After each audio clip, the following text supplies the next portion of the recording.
Hello everyone, मेरा नाम है धीरेन और आज के एपिसोड में मैं बताने वाला हूँ कि कैसे आप इस्तांबुल घूम सकते हैं, वो भी बजट में।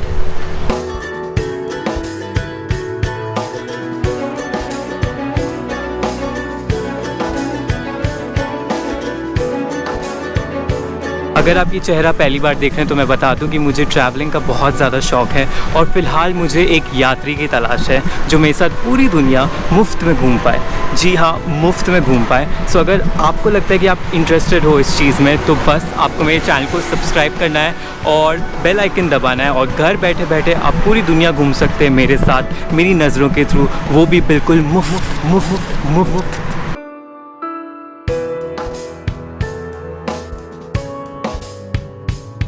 तो अब जो आपने लाल बटन दबा दिया है तो चलिए वीडियो शुरू करते हैं।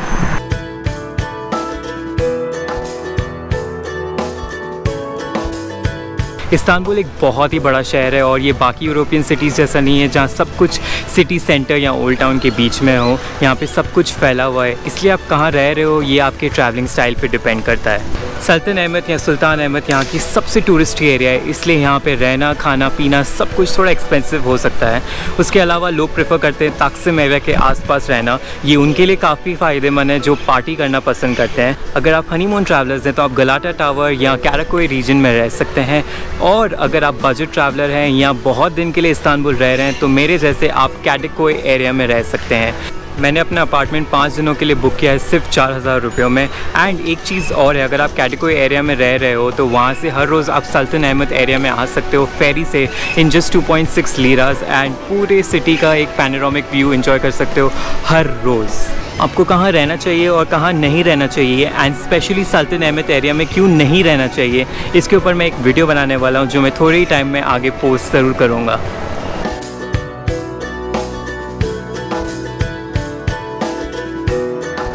अब इस्तांबुल आके आपका सबसे पहला खर्चा होने वाला है होटल ट्रांसफ़र, और होटल पहुंचने के 2 तरीके हैं। एक, आप टैक्सी ले लें, और टैक्सी के भी 2 तरीके हैं। पहला, आप डायरेक्टली एयरपोर्ट के बाहर निकले और टैक्सी ले लें, जो कि हो सकता है कि आप स्कैम में फंस जाएं। एंड दूसरा तरीका है कि आप बी टैक्सी ऐप डाउनलोड कर लें। बी टैक्सी ऐप बेसिकली यहाँ का ओला या ऊबर है। ऊबर भी यहाँ पे चलता है बट अनऑफिशियली चलता है, सो उस चीज़ का आप ध्यान रखें। और दूसरा तरीका है हवाई बस लेना। हवाई बस एक 24/7 बस सर्विस है, ये हर आधे घंटे में निकलती है और एसी बस होती है ये। इसकी टोटल 16 लाइन्स हैं, तो आप इमेजिन कर सकते हो कि ये हर जगह जाती होगी। सो आप एक बार चेक कर लें कि आपके होटल के आसपास है तो आप ये हवाई बस ले सकते हैं। मैक्सिमम 20 लीरास लगते हैं और इसके पे करने के 2 तरीके हैं। या तो आप वीज़ा या मास्टर कार्ड से पे कर सकते हो, या तो आप इस्तांबुल के मेट्रो कार्ड से पे कर सकते हो, जिसके बारे में मैं आपको थोड़ी देर में बताऊँगा।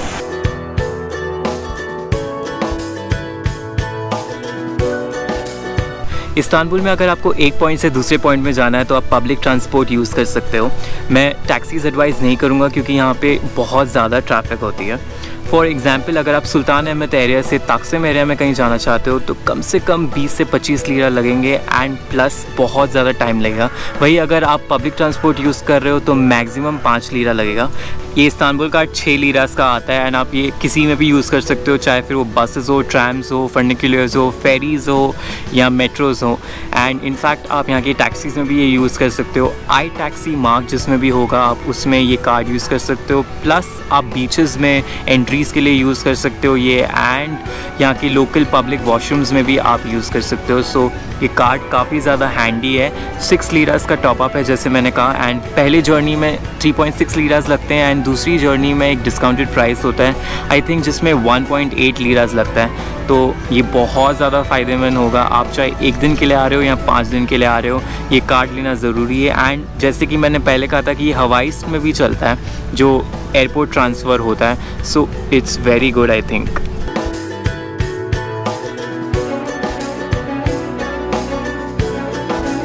अगर आपको खाना पसंद है और अगर आप नॉन वेजिटेरियन हो तो टर्की या इस्तांबुल आपके लिए जन्नत है, क्योंकि यहाँ पे इतने ज़्यादा ऑप्शंस हैं खाने के कि आप थक जाओगे खा खा के। एंड मैं डेफिनेटली रेकमेंड करूँगा कि आप यहाँ पे कबाब खाएं, शौरमा खाएं, रोल्स खाएं, और मोस्ट इम्पॉर्टेंटली यहाँ की सबसे फेवरेट डिश बकलावा ज़रूर ट्राई करें क्योंकि बहुत ज़्यादा अमेजिंग है वो। आप मेरे आगे आने वाले वीडियोस में ज़रूर देखोगे ये सब खाते हुए, तो प्लीज़ उसके लिए मेरे चैनल को सब्सक्राइब कर दो। पर अगर आप वेजिटेरियन हो तो इसका मतलब ये नहीं है कि इस्तांबुल आपके लिए जगह नहीं है। यहाँ पे बहुत सारे इंडियन रेस्टोरेंट्स हैं, इनफैक्ट बहुत सारे वेज रेस्टोरेंट्स भी अभी यहाँ पे खुल गए हैं थैंक्स टू वीगन कल्चर, जो सब इसे आजकल अडॉप्ट कर रहे हैं। तो आप बेफिक्र यहाँ आ जाएँ। हालांकि पूरे टर्की में मैं गारंटी नहीं दे सकता कि वेज ऑप्शन ज़्यादा हैं या नहीं, पर इस्तांबुल में स्पेसिफिकली बहुत सारे वेज ऑप्शंस आपको मिल जाएंगे। सो बिना किसी टेंशन के आप आ सकते हो। बट अगर आप पूरा टर्की घूम रहे हो तो मेरी एडवाइस रहेगी कि आप अपने साथ रेडी टू ईट के डब्बे लेकर आ जाएं, या जैसे हम इंडियंस यूजुअली थेपले पराठे लेकर आते हैं अपने साथ, वो थोड़े बहुत कैरी कर लें, क्योंकि पॉसिबिलिटी है कि कुछ जगहों में आपको वेज ऑप्शन ज़्यादा ना मिले, या वेज ऑप्शंस के नाम पे सिर्फ सैलेड या ऐसा कुछ मिले।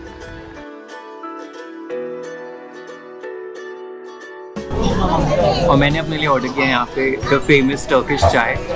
मुझे पता नहीं कि फ़र्क क्या है, क्योंकि मुझे तो सेम ही टेस्ट कर रही है, but I am pretty sure कि कुछ अलग तो होगा। मुझे चाय की इतनी नॉलेज नहीं है, इसलिए आई एम अज्यूमिंग कि कुछ अलग होगा, but this test really good. इसके साथ मैंने ऑर्डर किया है फलाफल या शॉर्मा। यहाँ पे हर जगह मिल जाता है, हर दूसरी गली में आपको मिल जाएगा ये शॉर्मा।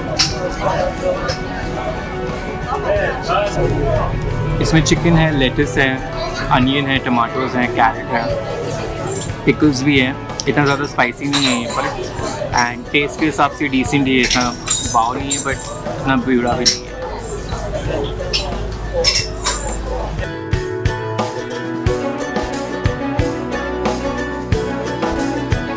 अगर आप इस्तांबुल आ रहे हो तो आपको एक मोबाइल सिम की ज़रूरत तो पड़ेगी ही।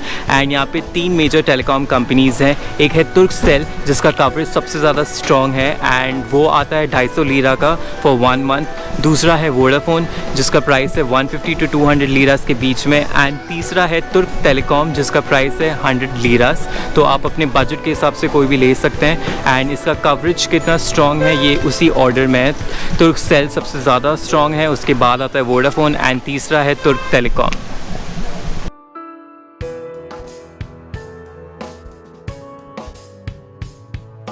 अगर आपको करेंसी एक्सचेंज करना हो तो कुवैत बैंक सबसे कम्पेटिटिव एक्सचेंज रेट देता है। द ओनली कैच इज़ कि आपको कम से कम 1000 लीरास का एक्सचेंज कराना होगा, वरना वो नहीं करते हैं। अगर आपको उससे कम पैसों का एक्सचेंज कराना है तो आप कहीं से भी करा सकते हो। टर्की में बहुत सारे एक्सचेंज रेट स्टोर्स हैं। तो ओनली थिंग इसका आपको थोड़ा रिसर्च करना पड़ेगा कि आपके एरिया में सबसे बेस्ट रेट्स कौन दे रहा है। थोड़ा घूमना फिरना पड़ेगा, बस वही है, क्योंकि हर एक स्टोर का अपना अपना एक्सचेंज रेट होता है। एंड ऑब्वियसली अगर आप एयरपोर्ट से एक्सचेंज कर रहे हो तो बहुत तगड़ी कमीशन फ़ीस लगेगी उसकी। सो इट्स ऑलवेज बेटर कि लिमिटेड पैसे ही आप एक्सचेंज कराएं एयरपोर्ट से, एंड बाकी के आप या तो कुवैत बैंक से कराएं या आसपास के स्टोर से करें।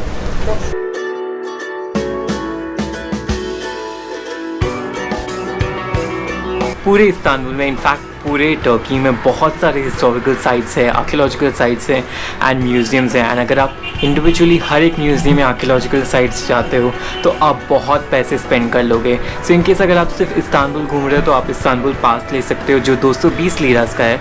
या अगर आप पूरा टर्की घूमना चाह रहे हो तो मेरे जैसे आप म्यूज़ियम पास ले सकते हो, जो 375 लीरास का है, 375 लीरास का है। और इसमें सारे museums and archaeological sites covered हैं।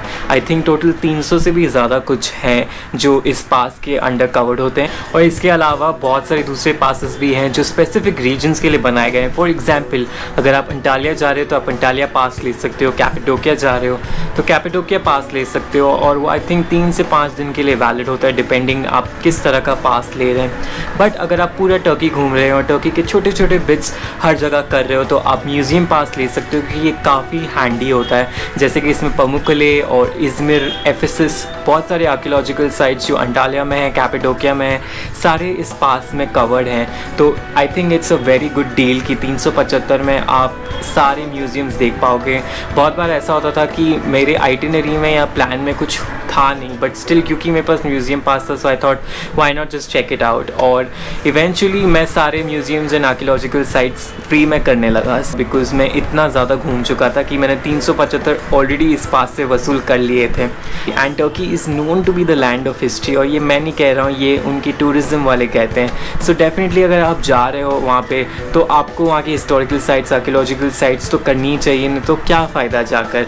एंड इसलिए मैं कह रहा हूँ कि अगर आप जा रहे हो तो ये पास ले लो, नहीं तो हर एक इंडिविजुअली अगर आप ख़रीदने जाओगे तो बहुत ज़्यादा एक्सपेंसिव पड़ सकता है एंड प्लस टीडियस भी हो सकता है। इस पास का एक और फ़ायदा ये भी है कि आपको पैसे ज़्यादा कैरी करने की ज़रूरत नहीं है, क्योंकि आपके पास होगा, आप सीधा स्वाइप कर सकते हैं एंड प्लस आपको लाइन में खड़े रहने की ज़रूरत नहीं है। इस पास की मदद से आपको डायरेक्ट एक्सेस मिलता है अंदर जाने का। लोग इंडिविजुअली टिकट्स खरीद रहे थे और मेरे पास ये पास था तो मैं डायरेक्टली अंदर चला जाता था विदाउट वेस्टिंग एनी टाइम, और पैसे भी कम कैरी करता था मैं, क्योंकि कुछ म्यूज़ियम्स और आर्कियोलॉजिकल साइट्स की टिकट्स बहुत ज़्यादा एक्सपेंसिव है, तो दैट मीन्स आपको उतने पैसे कैरी करने पड़ेंगे अपने साथ। सो ये पूरा पैसा वसूल पास है। अगर आप जा रहे हो तो डेफिनेटली आपको ये पास लेना ही लेना चाहिए। सो इसी के साथ ये वीडियो की समाप्ति होती है। अगर आपको ये वीडियो अच्छा लगा हो तो प्लीज़ लाइक करें और अपने फ्रेंड्स और फैमिली के साथ शेयर करें, और स्पेशली जो टर्की जा रहे हैं, जाने का प्लान कर रहे हैं, उनके साथ तो ज़रूर शेयर करें। और मेरे चैनल को सब्सक्राइब करना मत भूलिएगा, मुझे उस चीज़ की बहुत ज़्यादा ज़रूरत है। सो सब्सक्राइब नाउ एंड मैं आपसे मिलूँगा अगली बार इसी जगह में कुछ नए स्टोरीज़ और नए एडवेंचर्स के साथ। तब तक के लिए take care and happy holidays.